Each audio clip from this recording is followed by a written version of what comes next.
নবী এবং আমার সহকারীর নাম সোহাদা বেগম। আমরা কনকপুর এমই স্কুলের 7ম শ্রেণীর ছাত্রী। আজকে আমরা আপনাদের সামনে ওয়াটার সাইকেল বা জলচক্র একটি মডেলের মাধ্যমে ব্যাখ্যা করে দেখাবো। প্রথমে আমরা বলবো, আমরা সবাই কম বেশ জানি যে খাল, বিল, নদী, সমুদ্র ইত্যাদি থেকে জল বাষ্প হয়ে উপরে উঠে।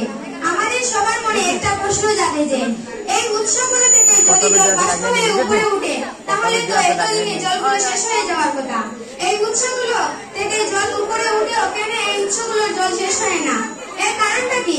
আজকে আমরা এই বিষয়ে কথা বলবো। আমার যে মডেলটি আছে সেটা আপনাদেরকে দেখিয়ে বুঝিয়ে দেব। প্রথমে আমরা বলবো ওয়াটার সাইকেল বা জলচক্র কি। জলচক্র হচ্ছে পৃথিবীর জলের আবর্তন প্রক্রিয়া, যা বাষ্পীভবন, ঘনীভবন, বৃষ্টিপাত এবং প্রবাহনের মাধ্যমে সম্পন্ন হয়।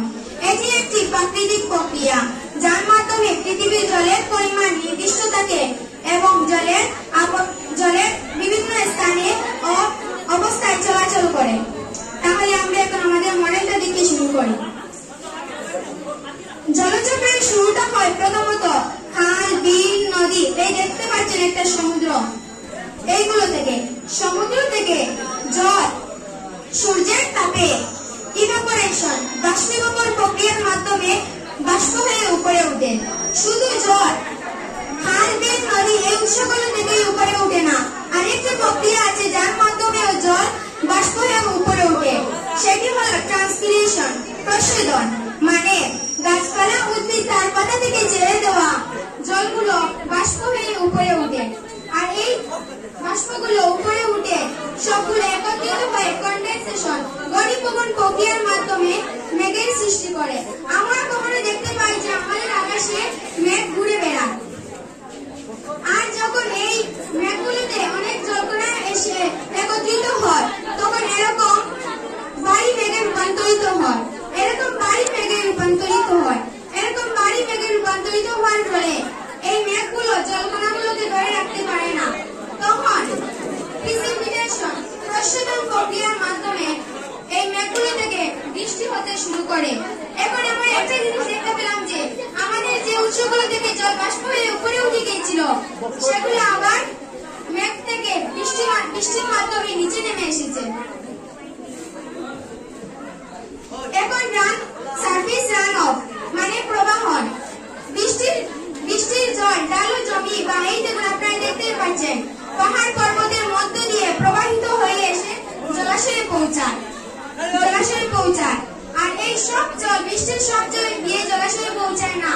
বৃষ্টির কিছু কিছু জল আছে যে আমাদের যদি এই জায়গাগুলোতে পড়ে সেগুলো ভূগর্ভে নিচে চলে যায়, গিয়ে গ্রাউন্ড ওয়াটার এরকম ভাবে জমা হয় এবং গ্রাউন্ড ওয়াটার হয়, ভূগর্ভের জল। আর এখন আমরা তো সাধারণত জানি, আরেকটা কথা আপনাদেরকে বলতে চাই, আমরা তো সাধারণত জানি জল তরল পদার্থ।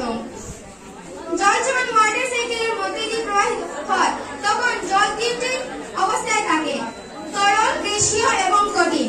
এখন আমি কোন সময় তা দেখাবো। জল যখন সমুদ্রের বা এই উৎসগুলো থাকে তখন সে তরল থাকে, এবং যখন সে বাষ্প হয়ে সূর্যের তাপে উপরে উঠে তখন সে গ্যাসীয় ভাবে থাকে, এবং সে যখন গিয়ে মেঘে রূপান্তরিত হয় তখন সে কঠিন হয়ে যায়। এই বলে আমরা আমাদের ডেমনস্ট্রেশনটা এখানেই শেষ করলাম। আপনাদের কোনো কোয়েশ্চেন তাহলে আমাদেরকে বলতে পারেন। আপনাদের খবর আছে?